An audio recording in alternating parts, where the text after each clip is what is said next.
Hi, ഇന്ന് നമ്മൾ തുമ്പിമോളെ ചേച്ചിയുടെ വീട്ടിലാക്കിയിട്ടാണ് കേട്ടോ പുറത്തേക്കൊക്കെ പോയത്. അപ്പോൾ വന്ന് നോക്കുമ്പോൾ ലച്ചു വെച്ചായിട്ട് കളിക്കുകയാണ്. ബാക്കി പാടിക്കേ,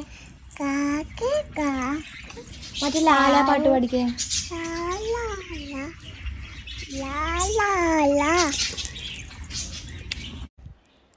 അങ്ങനെ പാട്ടൊക്കെ പാടിക്കേണ്ടതാ എൻ്റെ അടുത്ത് പറയാം മുഖത്ത് കുരുവാണ് എന്ന്.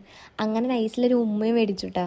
പിന്നെ ഇതാ ഞങ്ങൾ കുറച്ച് നേരം ഊഞ്ഞാലിൽ കളിച്ചോട്ടെ. കുട്ടിക്ക് ഇതൊക്കെ ഭയങ്കര ഇഷ്ടമാണ്. അപ്പോൾ എന്തോ ദേഷ്യപ്രകടനത്തിൽ ഇരിക്കുകയാണ്. അപ്പം ഞാൻ ചിരിക്കാൻ വേണ്ടി പറയുകയാണ്. ആൾ ചിരിക്കണ മട്ടൊന്നുമില്ല, അവസാനം ചിരിച്ചു കേട്ടോ.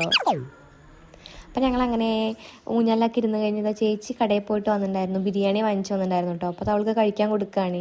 ആളൊട്ടും കഴിക്കണം പറ്റില്ല. അവസാനം തക്കാളി കൊടുത്തു കേട്ടോ കഴിക്കാൻ വേണ്ടിയിട്ട്. തക്കാളി വേണമെന്നൊക്കെ വീണ്ടും ചേച്ചിയോട് ചോദിക്കാം കേട്ടോ. അപ്പോൾ പിന്നെ ഞങ്ങളങ്ങനെ ബിരിയാണി കഴിക്കായിരുന്നു കേട്ടോ. നല്ല ബിരിയാണി ആയിരുന്നു കേട്ടോ, അത്യാവശ്യം നല്ല റൈസൊക്കെ നമ്മൾ വിട്ട് നിൽക്കുന്ന നല്ല ബിരിയാണി ആയിരുന്നേ. അങ്ങനെ ഫുഡൊക്കെ കഴിച്ച് കഴിഞ്ഞ് ഞങ്ങൾ കുറച്ച് നേരം കിടന്നൊക്കെ ഉറങ്ങിയിട്ടോ. പിന്നെ നമ്മൾ വീട്ടിലേക്ക് പോകാമെന്ന് വിചാരിച്ചിരിക്കുകയാണേ.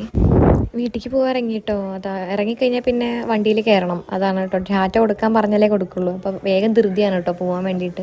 അപ്പോൾ റിച്ചു ഉണ്ടായിരുന്നു, അവനെ നമ്മളെ വീട്ടിൽ കൊണ്ടാക്കാമെന്ന് പറഞ്ഞു കേട്ടോ. ഏട്ടൻ ജോലി കഴിഞ്ഞ് വരെ നേരം വൈകും. അപ്പോൾ വീട്ടിലെത്തിയതാ അവനെ ഇറങ്ങാൻ സമ്മതിക്കുന്നില്ല, കരയാണ്. ഞാനും വരാമെന്ന് പറഞ്ഞിട്ടാണ് കേട്ടോ കരയണത്. അപ്പോൾ അവനെങ്ങനെ പോയിട്ടോ. നല്ല മഴ വരുന്നുണ്ട്. ഞങ്ങൾ വരുമ്പോൾ തന്നെ അത്യാവശ്യം നല്ല ചാറ്റൽ മഴ ഉണ്ടായിരുന്നു, നല്ല മഴക്കാറുണ്ട് കേട്ടോ. പിന്നെ അങ്ങനെ ഇരിക്കുമ്പോൾ തുമ്പിമോളുടെ മുത്തശ്ശൻ വന്നു കേട്ടോ. തുമ്പിമോള് ഹാപ്പി ആയിട്ടോ. അപ്പം ഇനി ഒന്നും വേണ്ട കേട്ടോ.